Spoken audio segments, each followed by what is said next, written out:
Hello.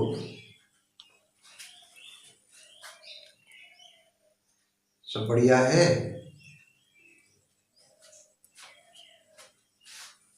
तो चलिए, अच्छा, वो जनार्दन भी जुड़ गए हैं। अच्छा अच्छा अच्छा, चलो ठीक बेटा। तैयारी कैसी चल रही है?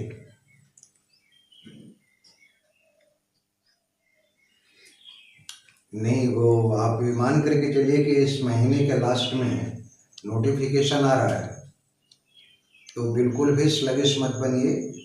और हाँ, अगले अटेम्प्ट की मत सोचिए। आपका भाई हो गया और दूसरा नंबर अब आपका ही है। तो समय न बिताते हुए हम लोग शुरू कर देते हैं। आज शेक्सपियर के रोमन प्ले की चर्चा होगी, जूलियस सीजर। जूलियस सीजर के बारे में विस्तार से हिस्ट्री ऑफ रोम में चर्चा मिलती है। न केवल रोमन जनरल था, बल्कि सीजर ने पहला रोमन ट्रायम्विरेट्स का गठन किया था और उसने पूरे ब्रिटेन को भी कैप्चर किया था। और रोम के इतिहास के बारे में बोलना मेरा मकसद नहीं है कि पूरे ब्रिटेन को, जब घाउल्स लोगों ने ब्रिटेन पर आक्रमण करना शुरू किया था, तो पूरे ब्रिटेन को अपनी कॉलोनी बना लिया था सीजर ने, और वहाँ पर 4 रोमन लेजियन की भी स्थापना कर दी थी। और उसके नेतृत्व में पहला रोमन ट्रायम्विरेट का गठन किया गया था, जिसमें 3 सदस्य थे, जूलियस सीजर, पॉम्पी और कैशार्स का। और जो दूसरा रोमन ट्रायम्विरेट का गठन किया गया था, उसी तर्ज के आधार पर जब सीजर का असैसिनेशन हो जाता है 15 मार्च 44 बीसी को, तो उसके एडॉप्टेड सन, और उसका जो एडॉप्टेड सन था ऑक्टेवियस सीजर, जो सीजर का भतीजा भी था, फिलिप्पी के मैदान में जब लड़ाई समाप्त होती है तो फिर रोमन ट्रायम्विरेट का गठन होता है, और जिसके 3 सदस्य होते हैं, ऑक्टेवियस सीजर, लेपिडस और एंटनी। लेकिन एंटनी और क्लियोपेट्रा जब पढ़ाऊंगा तो विस्तार से उसकी चर्चा कर दूंगा। लेपिडस की हत्या करता है ऑक्टेवियस सीजर, और एंटनी और ऑक्टेवियस सीजर का युद्ध होता है, जिसमें एंटनी क्लियोपेट्रा की बाहों में मर जाता है। फिर रोमन साम्राज्य का पहला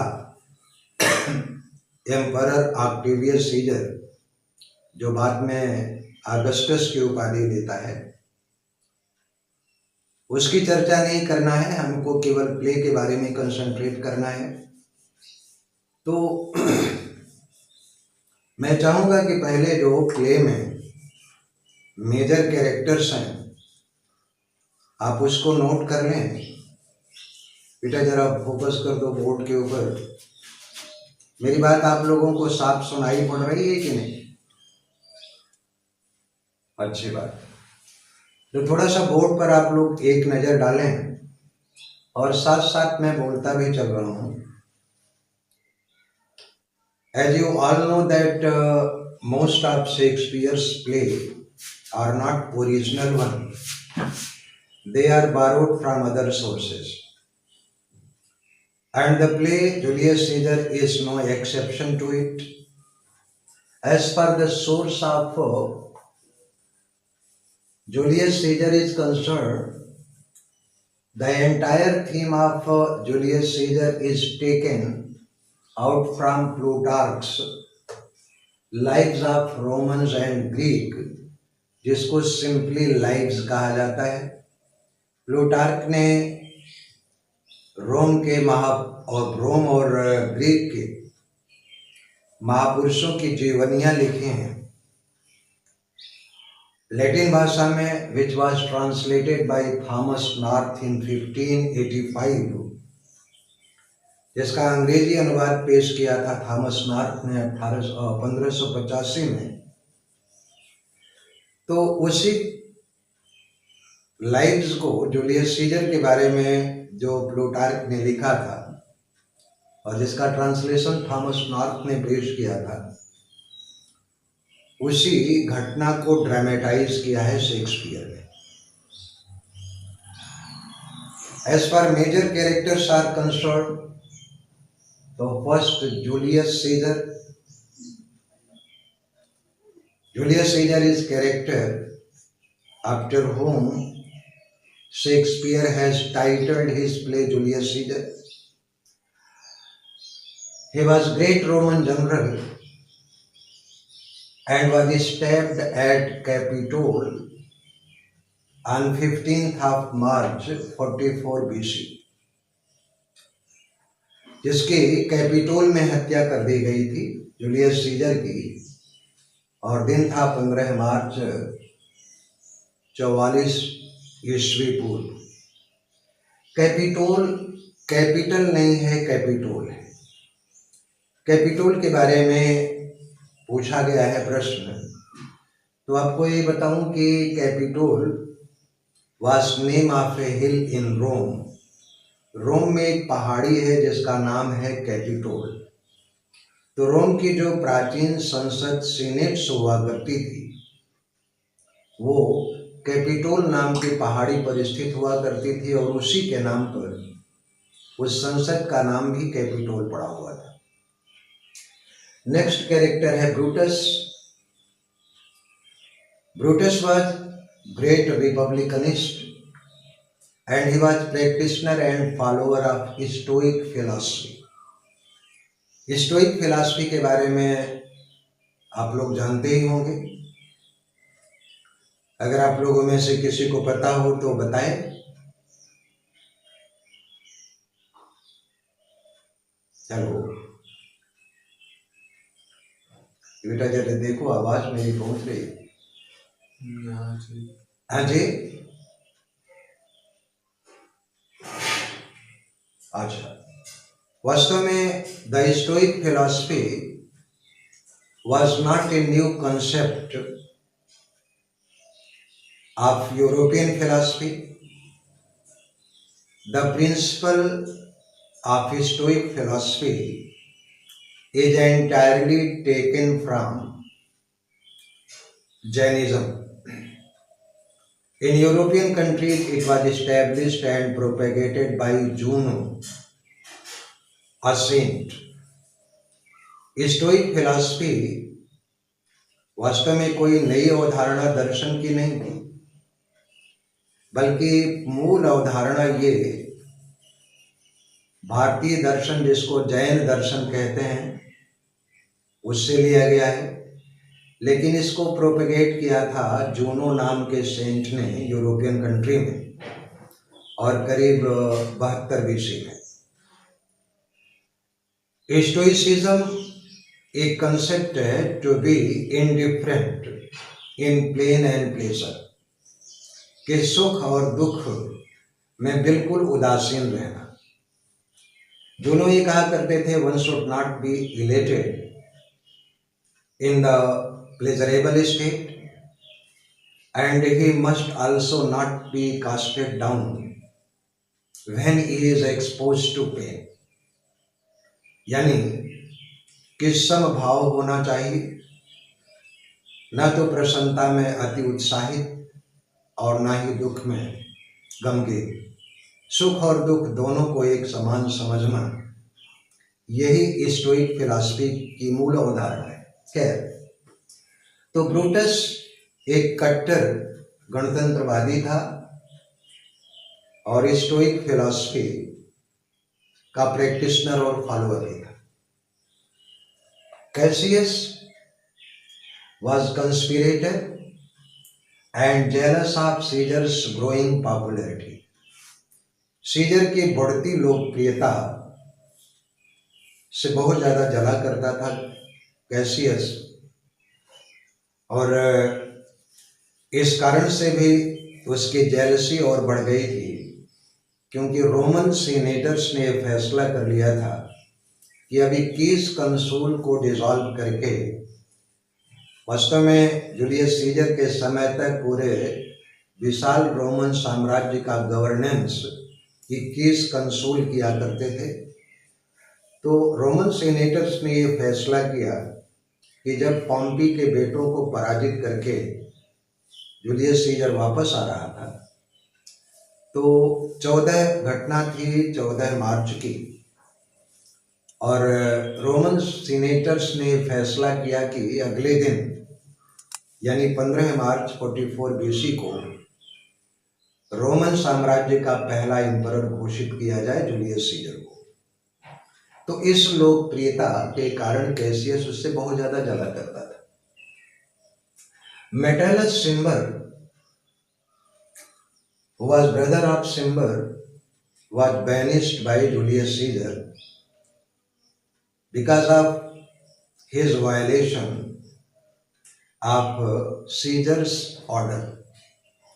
सीजर ने आदेश दिया था कि he should not conspire with Pompey and his son, जिसका उल्लंघन मेटellus Cimber ने किया था। इससे नाराज होकर के सीजर ने मेटellus Cimber को निर्वासन की सजा सुना दी।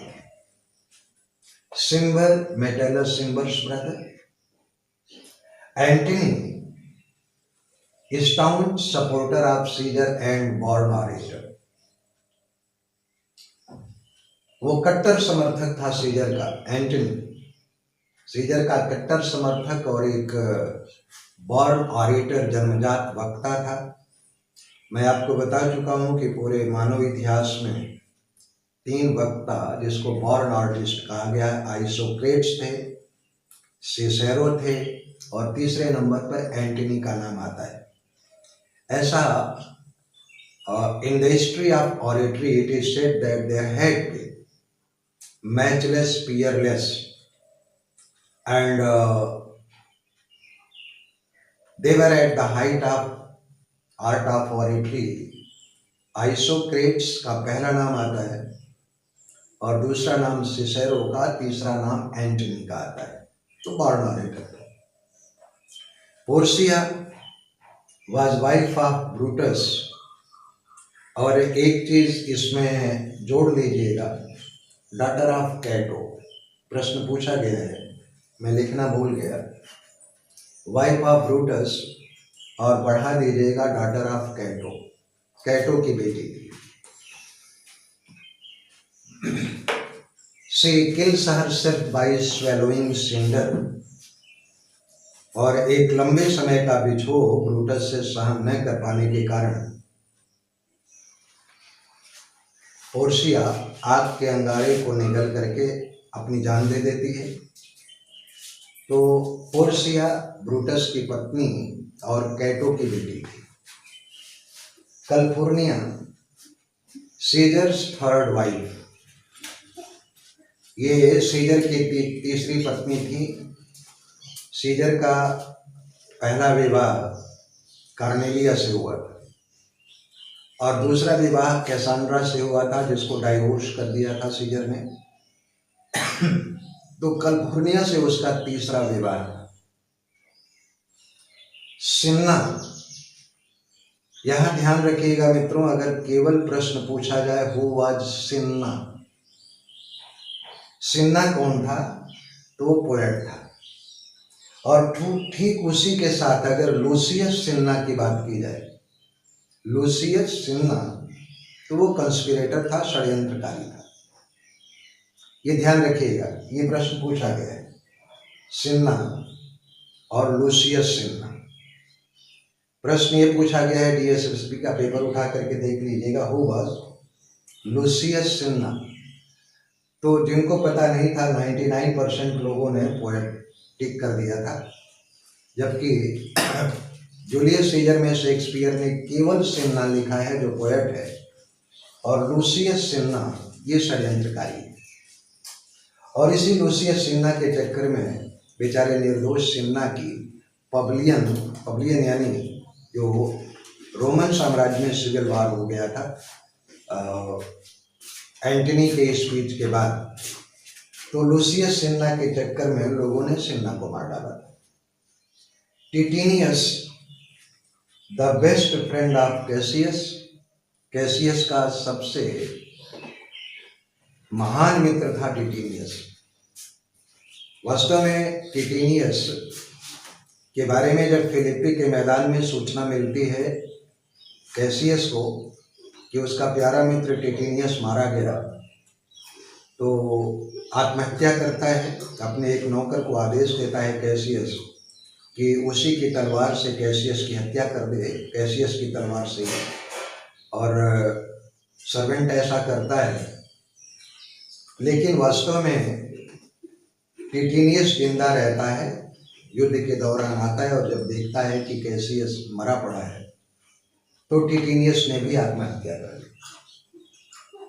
अगला कैरेक्टर है लेपिडस, सपोर्टर ऑफ सीजर, और रोमन ट्रायम्विरेट का एक स्तंभ भी था। उस रोमन ट्रायम्विरेट का जिसका गठन एंटनी, लेपिडस और ऑक्टेवियस सीजर ने मिलकर के किया था। और ऑक्टेवियस जो कि भतीजा भी था, एडॉप्टेड सन ऑफ सीजर का गोद लिया हुआ बेटा। कास्का रफ सिटीजन को स्टेप सीजर फर्स्ट, और कास्का एक बेहुदा किस्म का रोमन है जिसने सीजर के ऊपर पहला वार किया था। पहला खंजर घोंपा था कास्का ने। ये भी प्रश्न पूछा गया, हु स्टेप्ड सीजर फर्स्ट, तो सीजर की हत्या करने वाला पहला व्यक्ति कौन था, तो कास्का। और लगे हाथ ये भी प्रश्न पूछा गया है, who stepped Caesar last, Caesar की अंत में हत्या करने वाला कौन है, तो बता सकते हैं आप लोग। हाँ, ब्रूटस, बिल्कुल सही है। और सबसे अंतिम वार किया था ब्रूटस ने। इसी कारण से सीजर ने कहा था एच टू ब्रूट, अरे ब्रूटस तुम भी, यू टू ब्रूटस। क्या ये नोट कर लिए हूँ तो थोड़ी सी थीम की चर्चा कर ली जाए। आप लोग बोलते भी चलें।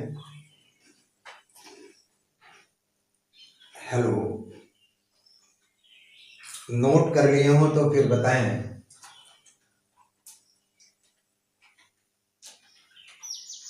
चलिए, ये बेटा स्क्रीन शॉट भी ले लेना, हो सकता है कुछ लोग बाद में अगर जुड़े।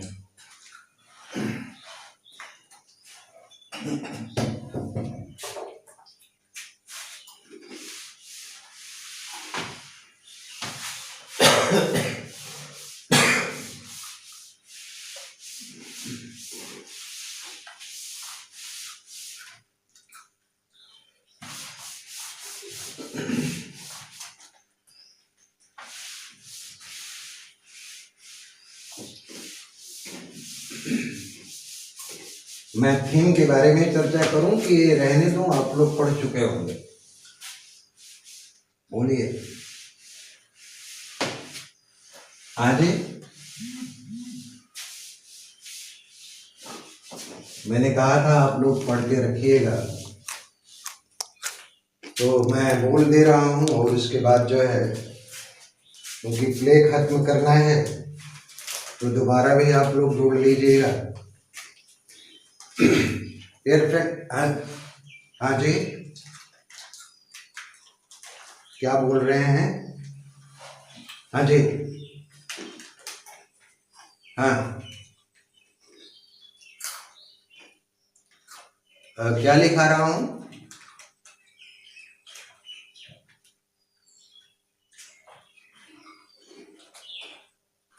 हाँ हाँ हाँ। चलिए अच्छा है। तो मैं ये कह चुका हूं कि on 14th of March 44 BC, Caesar is returning after defeating Pompey's son. Pompey के बेटों को पराजित करके सीजर रोम वापस आ रहा था and Romans had decided to lead a victory procession of Caesar. Rome के नागरिक ये तय करते हैं कि एक विजय जुलूस निकाला जाए सीजर जो कि पराजित कर चुका है पॉम्पी के बेटों को। In the streets of Rome, many peoples of belonging to different profession were assembled, which were scattered by symbol. रोम की गलियों में उस विजय जुलूस को देखने के लिए ढेर सारे रोम के नागरिक इकट्ठा हैं और सिंबल उनको तितर बितर करता है। ये कहता है कि ऐसा कौन सा पहाड़ जो है टूट पड़ा है। खैर वो नाटकीय भाषा है, उससे हमारा कोई मतलब नहीं है। The victory procession ends at Capitol. ये विजय जुलूस कैपिटोल पर समाप्त होता है। Now great senators of Capitol decide universally that on 15th of March Caesar should be declared as Emperor of Roman Empire। और कैपिटोल में यह फैसला किया जाता है कि कल यानी कि 15 मार्च 44 BC को सीजर को रोम का सम्राट घोषित कर दिया जाएगा। Caesar is offered crown by Antony. Antony ताज पेश करता है सीजर को, which is declined humbly by Caesar, और बड़ी विनम्रता से उस ताज को लेने से इनकार कर देता है। सीजर ये कहते हुए कि why they offer crown to me, I am elated to serve Roman and Roman plebeians. ये कह करके बड़ी विनम्रता से ताज को एक तरफ कर देता है कि रोम की जनता का प्यार ही मेरे लिए सबसे बड़ा ताज है। Antony offers the crown for the second time and becoming more humble than earlier, Caesar also drops out his proposal. For the third time, Antony offers, which again is declined by Caesar. तीसरी बार भी जब ताज पेश करने की कोशिश करता है तो सीजर उसको लेने से मना कर देता है। And the rustic people of Rome went mad. They, in a hysterical way, started clapping by flying their caps in air।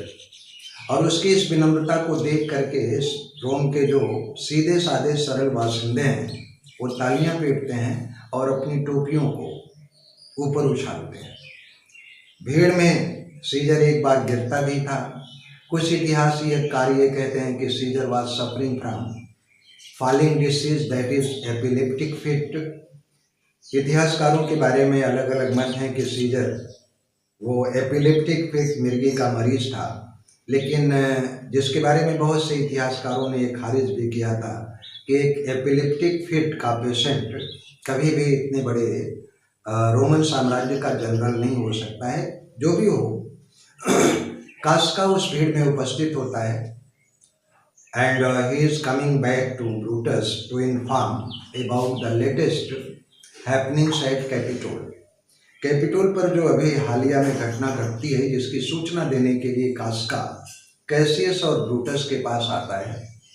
और कैसियस, जैसा कि मैं पहले बता चुका हूँ कि बेहद ईर्ष्यालु है सीजर की बढ़ती हुई लोकप्रियता से। Now he nurtures a very heinous thoughts in his mind and heart that if Caesar becomes the emperor of Rome, he would also become the dictator, which is in no way good for public and Roman empire. लेकिन वो अकेले कुछ कर नहीं सकता है। उस समय जो सबसे बड़ा नाम था एक लोकतंत्रवादी के रूप में और महान व्यक्ति के रूप में ब्रूटस का। Cassius wants to seek the shelter of very name of Brutus. Brutus के नाम का सहारा लेना चाहता है and he tries his best to win Brutus over to him. वो ब्रूटस को अपने पक्ष में मिलाने की कोशिश करता है। At night he goes with Metellus, Cimber, Casca, Cinna, इन सबों के साथ पहुंचता है और ये बताता है कि अगर senators have decided to confer crown for Caesar tomorrow, and if it happens so, then we will become dwarf before him, and he will soar high into the sky of Rome. He will become dictator.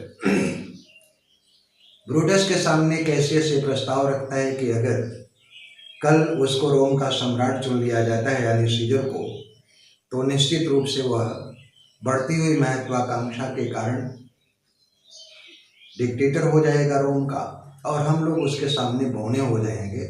लगभग हमारा राजनीतिक अस्तित्व ही समाप्त हो जाएगा। Brutus इस मसले के ऊपर गहराई से विचार करता है और फिर आखिर में कैसियस का साथ देने को राजी हो जाता है। सवाल ये पैदा होता है कि कल आखिर उसको मारा जाएगा तो उसका बहाना क्या होगा। तो सभी लोग इस फैसले पर पहुंचते हैं जैसा कि सिम्बर को निर्वासन की सलाह है कि सीजर ने अगर एक बार जो भी फैसला कर लिया उस फैसले से उसको हटा पाना लगभग असंभव होगा। तो बहाना प्रेटेक्स्ट ये तलाशा जाता है कि that Metellus Cimber will request Caesar to withdraw the order of banishment on Cimber, Metellus Cimber. सिम्बर को जो निर्वासन की सजा दी है सीजर उसको विड्रा करेगा। और जैसा कि सभी जानते हैं कि सीजर एक अड़ियल व्यक्ति है, वो इस प्रस्ताव को मानेगा नहीं और इस बहाने पर हम उसकी हत्या कर देंगे। सारे लोग मेटेलस, सिम्बर, कास्का, कैसियस, ब्रूटस, सबसे आखिर में ब्रूटस जो है वो अपने घुटनों के बल बैठ करके सीजर से उस ऑर्डर बैनिशमेंट ऑर्डर को रिवोक करने की विनती करता है। लेकिन सीजर ये कहता है कि to remove Caesar from his decision is as impossible as ordering Olympus to remove from its place. कि सीजर अगर कोई प्रस्ताव पारित कर चुका है तो उस प्रस्ताव से उसको विचलित कर पाना वैसे ही असंभव है जिस तरह से ओलंपिक पर्वत को ये कहा जाए कि वो अपना स्थान छोड़ दे। और ये भी कहता है कि पहले जितना मैं कठोरता के साथ अपने आदेश को दिया था और उससे कहीं ज़्यादा कठोर होकर के मैं ये कहता हूँ कि सिम्बर विल बी बैनिश्ड फॉरएवर, किस देश से निर्वासित ही रहेगा। फिर कास्का कहता है कि माई आर्म स्पीक। वास्तव में कास्का मुंह से नहीं करता है, आखिर में वो कहता है कि जब सारे लोग तो अपने जबान का प्रयोग करके अपनी भाषा का प्रयोग करके विनती कर चुके हैं, अब मैं नहीं बोलूँगा बल्कि मेरी आर्म के दो अर्थ हैं मित्रों यहाँ पर। लेट माई आर्म स्पीक, मेरी भुजाएं बोलेंगी, और आर्म का दूसरा अर्थ है हथियार। मैं जुबान से काम नहीं लूँगा बल्कि हथियार से काम लूँगा। And he steps Caesar first, thereafter wholly of stabbing starts at last Brutus stabs him। इसके बाद तो जो है खंजरों की बौछार हो जाती है सीजर के ऊपर और अंतिम वार ब्रूटस करता है। Thereupon Caesar blurts out et tu Brute कि ब्रूटस तुमने भी, देन सीजर मस्ट फॉल, तब तो सीजर को मर ही जाना चाहिए।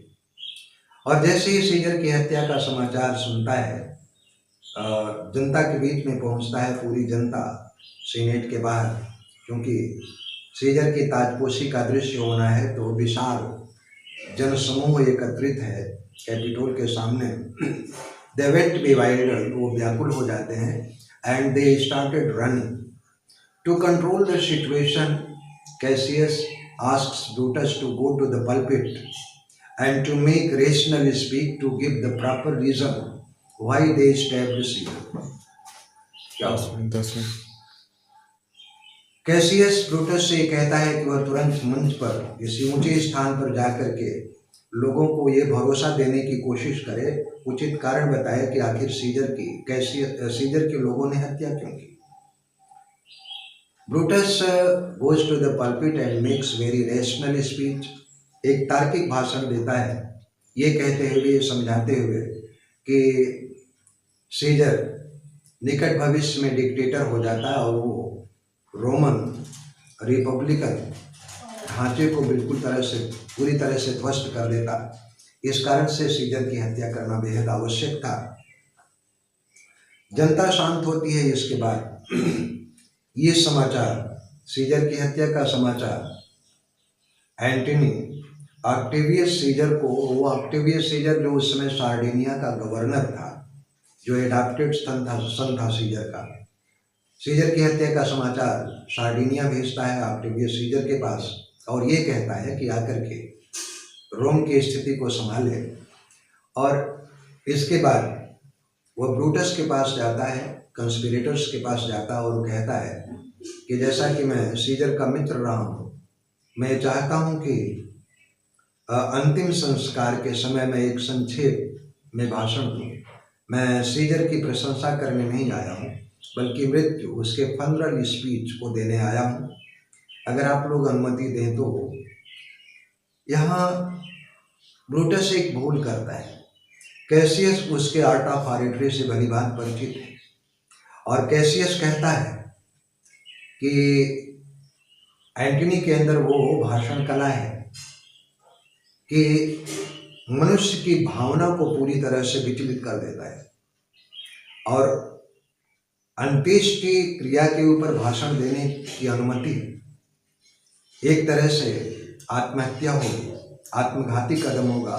ब्रूटस ऐसा मत करो। लेकिन ब्रूटस ये कहता है एंटनी को बुला करके कि तुम सीजर की प्रशंसा अपने भाषणों में चाहे जितने भी करो, लेकिन हमारे विरुद्ध एक भी शब्द नहीं बोलोगे। पहली शर्त, और दूसरी शर्त ये कि तुम भी उसी मंच से बोलोगे जिस मंच से मैं बोलूँगा।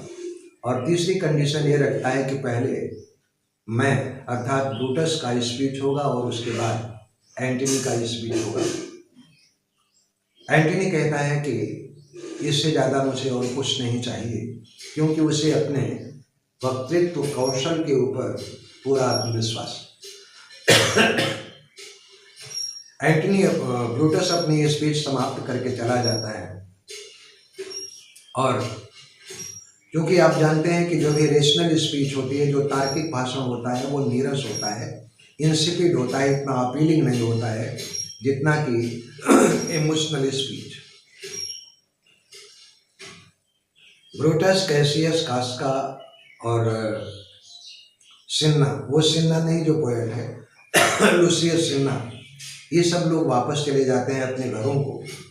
और उस समूह में, भीड़ में एंटनी अपना भाषण देता है और ये कहता है कि my dear friends Romans and supporters of Caesar, वो कहता है कि मैं यहाँ पर सीजर के बारे में नहीं बोलने आया हूँ, और ना ही मैं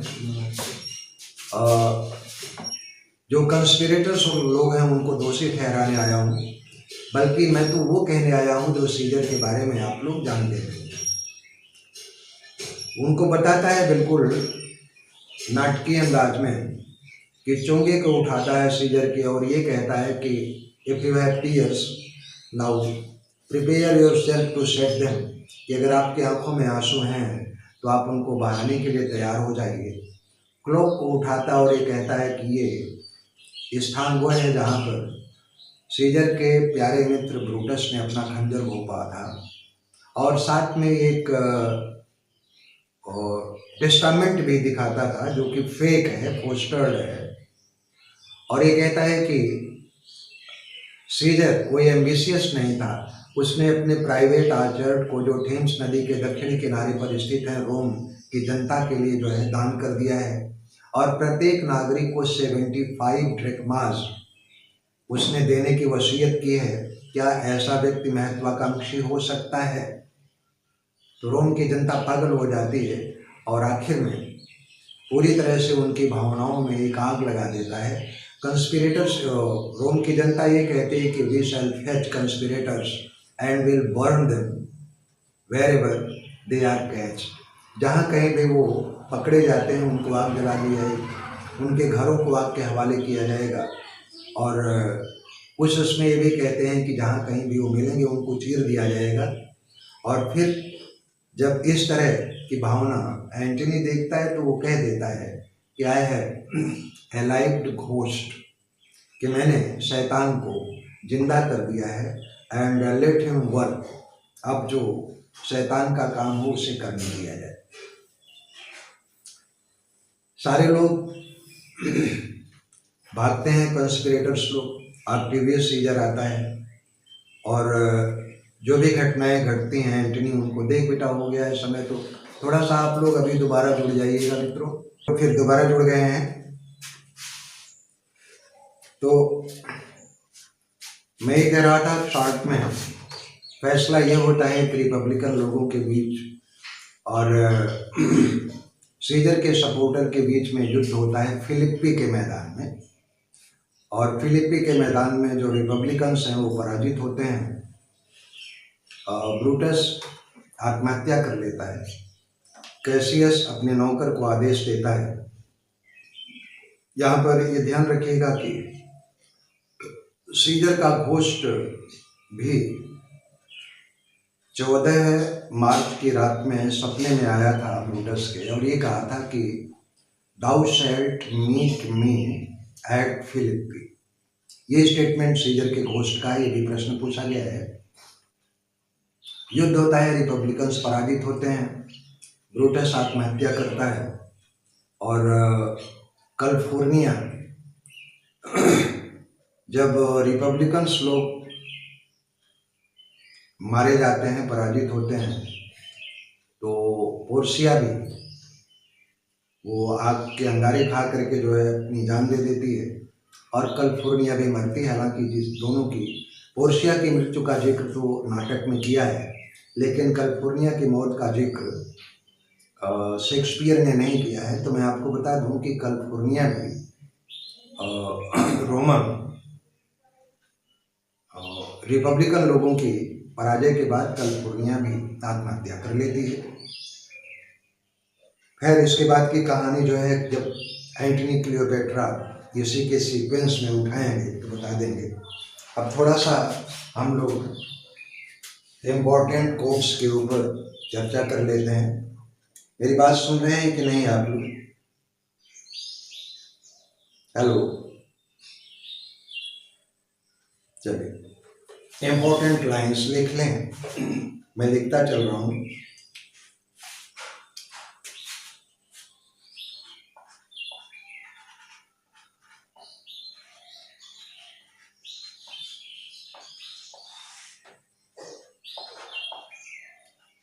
Ion Cassius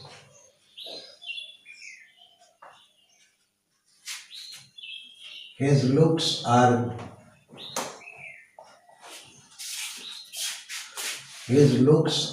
lean. He looks through the deed of man.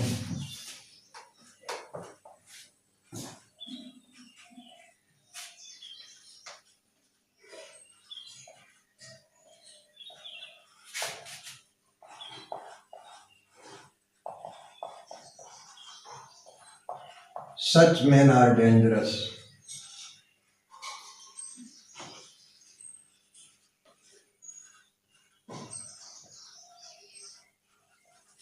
ये स्टेटमेंट है सीजर का। यान कैसियस का मतलब look Cassius over there, his looks are lean का मतलब यहाँ पर शार्प है, उसकी बड़ी तेज निगाहें हैं। ये looks through the deed of man, मनुष्य के किए गए कारनामों के भीतर झांक करके वो देख लेता है। सच मैन आर डेंजरस, और इस तरह के व्यक्तित्व वाले जो व्यक्ति होते हैं अत्यंत खतरनाक होते हैं। और दूसरा कोट्स है dangers knows full well,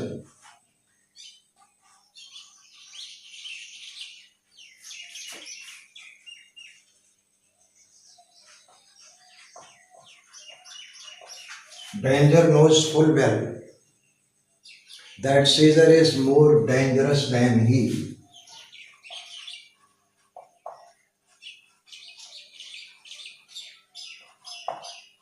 That Caesar is more dangerous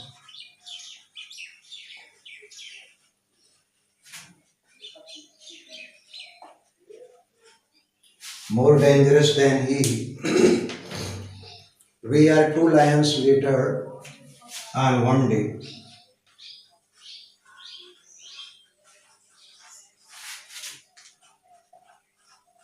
ये तो बेटा काम नहीं कर रही।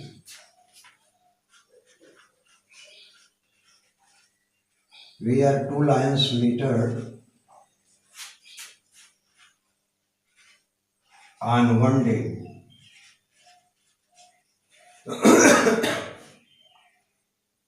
I am elder, so more dangerous.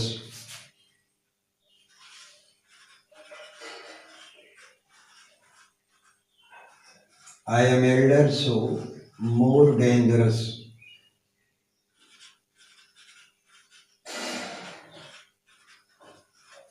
ये भी स्टेटमेंट है सीजर का, और ये अपनी पत्नी कैलिफोर्निया से कहता है कि danger knows full well that Caesar is more dangerous than he, कि ये बात खतरे को भी पूरी तरह से पता है कि मैं खतरे से भी कहीं ज़्यादा खतरनाक हूँ, कि खतरा और सीजर ये दो ऐसे शेर हैं लिटर्ड ऑन वन डे, जिनका जन्म एक ही दिन हुआ था। सीजर ये कहता है कि आई एम एल्डर, क्योंकि मैं बड़ा हूँ, सो मोर डेंजरस देन डेंजर, इसलिए खतरे से भी कहीं ज़्यादा खतरनाक हूँ। नोट कर लिया हूँ इसे, तो फिर मैं आगे का कोट्स लिखूँ।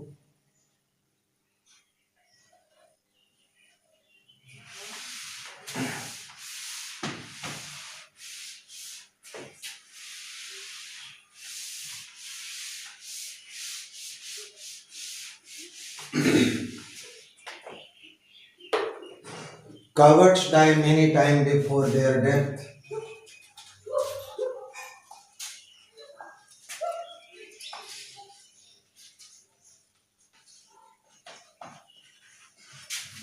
Many times before their death.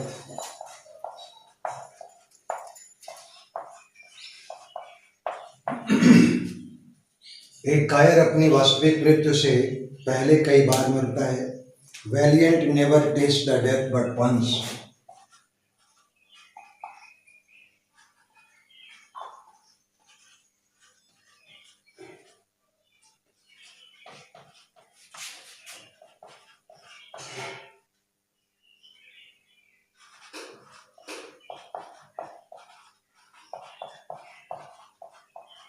लेकिन एक बहादुर व्यक्ति अपनी जिंदगी में केवल एक ही बार मरता है। ये सीजर का स्टेटमेंट कैलिफोर्निया से कहता है।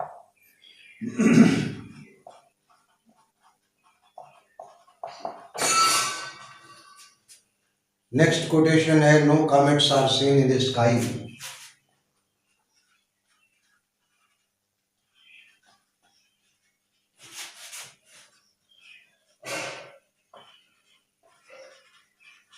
No comets are seen in the sky at beggar's death.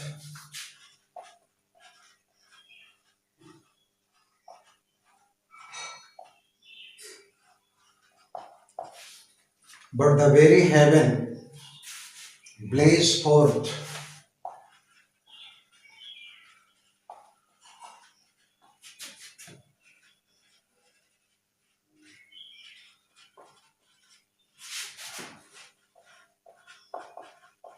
at the death of a prince.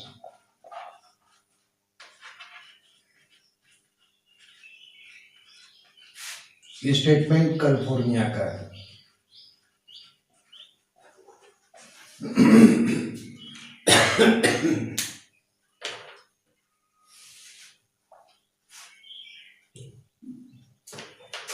Next है, नोट कर लिए हो तो मिटाऊं। Set honour in one eye and death in the other.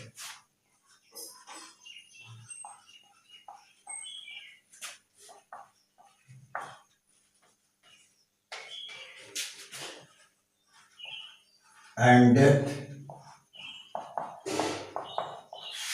in the other.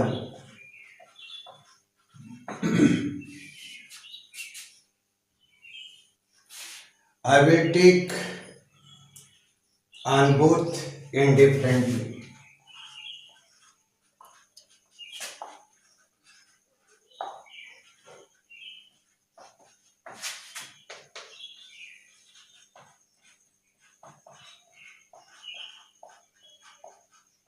I will take both indifferently, for let the God so speed me.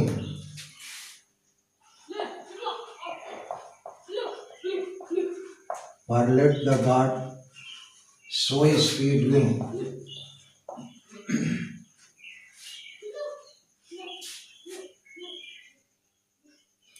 As I love the honor more,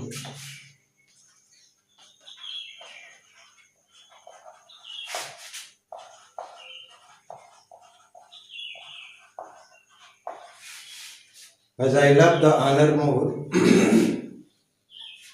then I fear death.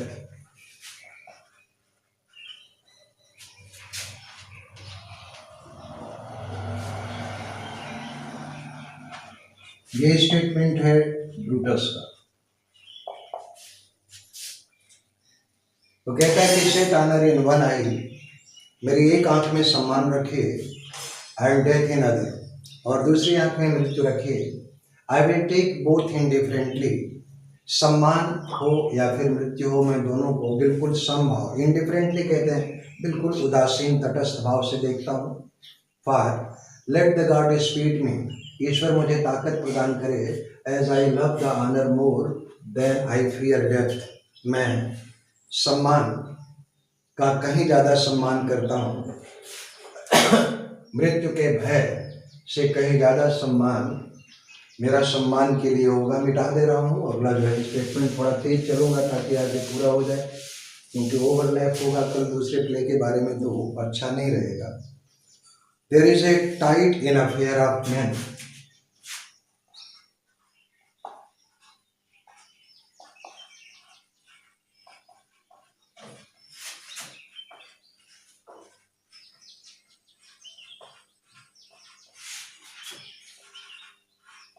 there is a tide in affair of man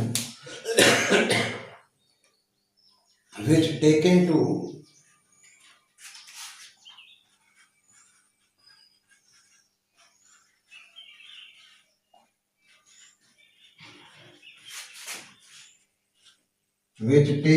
the flood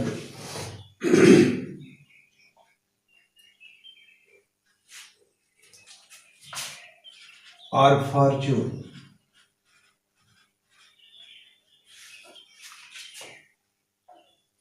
for let all the voice of their life is bound in.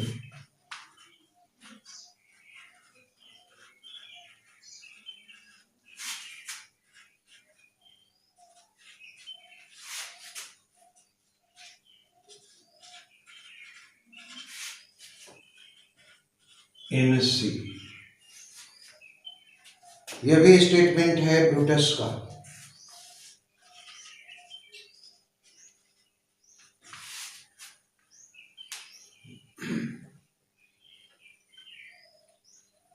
Head to you, brute.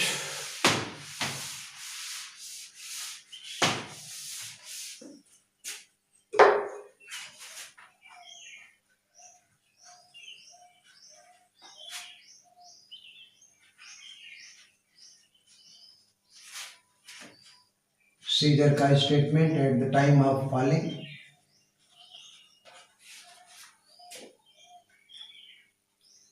This was the most unkindest cut of all.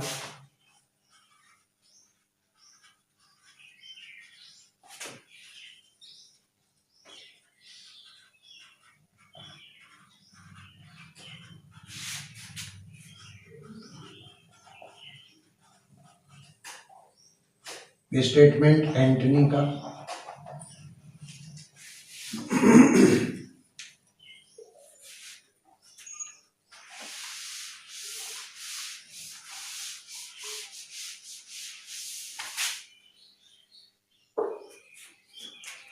The evil that a man do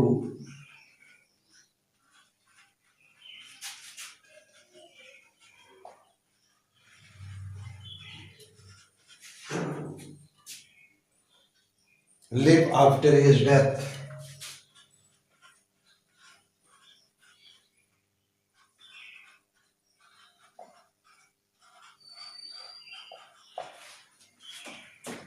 The evil that a man do live after his death. The good is often interred with his bones.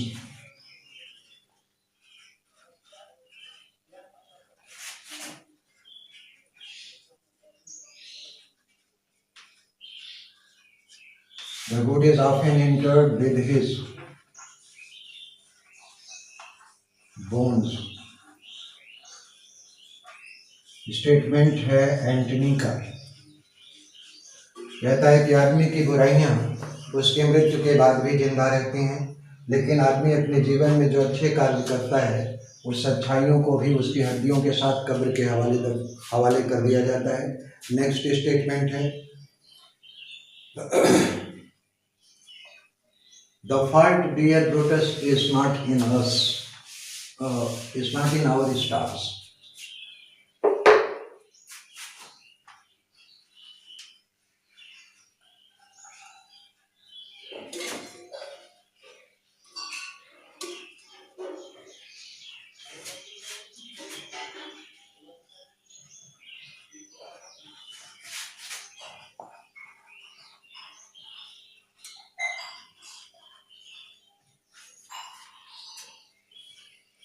But in ourselves.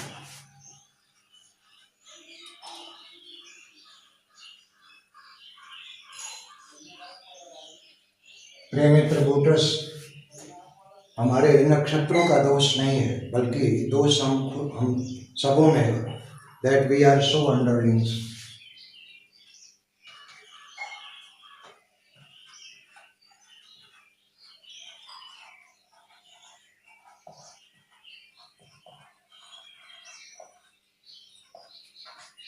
Cassius का.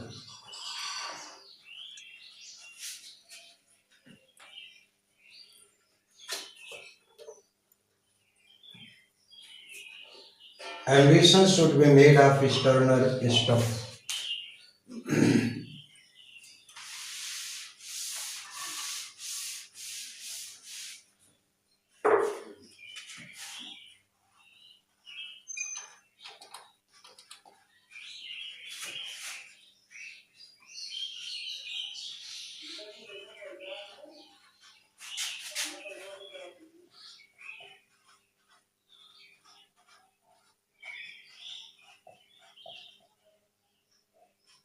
Cassius.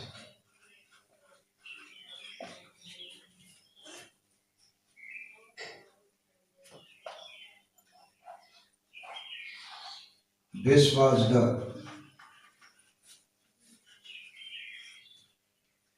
noblest Roman of all.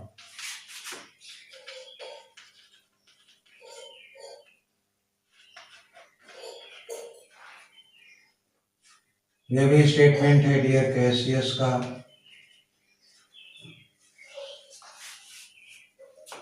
Brutus के लिए.